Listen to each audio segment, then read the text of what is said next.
There is something almost nobody tells you about respect. The fastest way to lose it is not by failing.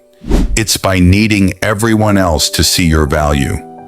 Most people spend their entire lives chasing titles, achievements, money, and recognition, believing respect comes from what they own. But if that were true, every successful person would command a room the moment they walked in.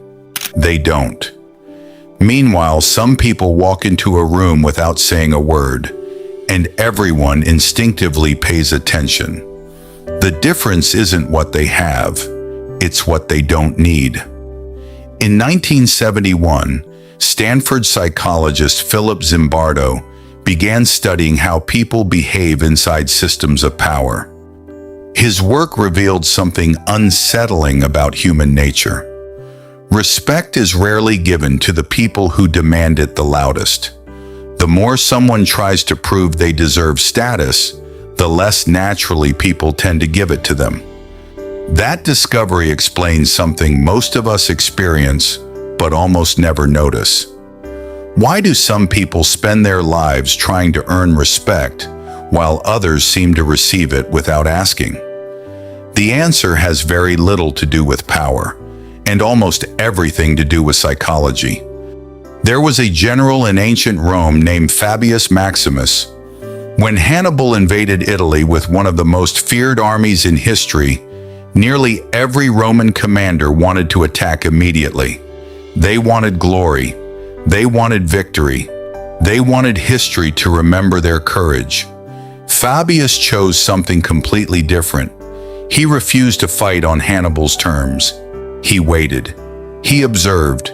He allowed time itself to become his greatest weapon. Rome mocked him. Politicians called him weak. Soldiers whispered that their own general was a coward. But Fabius never rushed to defend his reputation. He never argued. He never tried to convince anyone.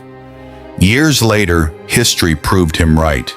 His patience preserved Rome, and today military academies around the world still study what became known as the Fabian strategy. The man who refused to defend his ego became one of the most respected commanders Rome ever produced. Because he understood something most people never learn. Respect earned by protecting your ego disappears quickly. Respect earned by mastering it lasts for generations. Modern psychology gives this pattern a name. Researchers studying social hierarchies discovered what is often called the status anxiety trap. The more visibly someone chases status, constantly correcting people, reminding others of their achievements, defending every criticism, or needing the final word, the lower other people unconsciously rank them. Not despite the effort, because of it. People rarely admire those who ask to be admired. Confidence is judged less by what you say about yourself and more by what you seem perfectly comfortable not saying. Meanwhile, the people who remain calm under criticism, who don't panic when overlooked, and who never seem desperate to protect their image, are almost automatically placed higher in the minds of everyone around them. Confidence isn't loud. It's the complete absence of needing to prove anything. Marcus Aurelius understood this better than almost anyone. He wrote that the best revenge is not to become like the person who wronged you. Most people read that as forgiveness. It wasn't. It was freedom. Every time someone insults you and successfully pulls you into anger, they've written your next move for you. They're controlling your behavior without ever touching you. The people who command the deepest respect never allow someone else's behavior to dictate their own. Their calm isn't weakness, it's independence. And independence is one of the rarest forms of strength. Here is the part that changes everything. Respect cannot be demanded. The moment you demand it, you quietly reveal that you're unsure you already have it. Real respect is never created through arguments, intimidation, or announcements. It grows almost invisibly. People watch someone stay consistent long after the applause disappears. They watch someone keep their word when breaking it would have been easier. They watch someone absorb an insult without feeling the need to return it, not because they're afraid, but because they've already decided the insult cannot define them. Think about the last person you genuinely respected. It probably wasn't because they told you they deserved your respect. Maybe it was a teacher who stayed calm when everyone else lost control. Maybe it was a coach who never needed to remind people who they were. Maybe it was someone whose actions quietly spoke louder than their words ever could. Over time, you simply realize that they had become someone who no longer needed permission to matter. That's the trap almost everyone falls into. We believe respect is built by proving ourselves, by winning arguments, by making sure everyone knows what we've accomplished.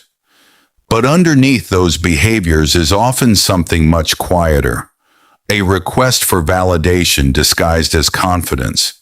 And people feel that difference, even if they can't explain it.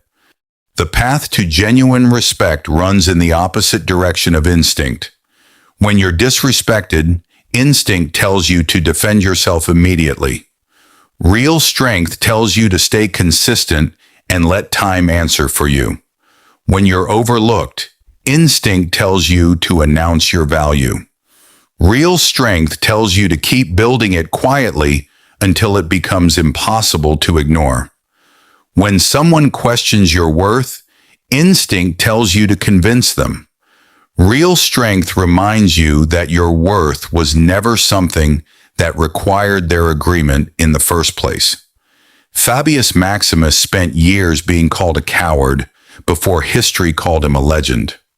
The distance between those two words wasn't luck. It wasn't talent. It was consistency. Eventually, people stopped listening to what others said about him and started paying attention to what he repeatedly did. That is where every lasting reputation is built, not in one dramatic moment, not in one perfect speech, but in the quiet discipline of becoming the same person every single day. The people who spend their lives chasing respect often die still asking for it. The people who quietly become respectable never have to ask at all. Because real respect was never something you could force, demand, or negotiate. It was always something other people discovered on their own. And the moment you stop trying to convince the world of your worth, you become the kind of person the world quietly begins to respect.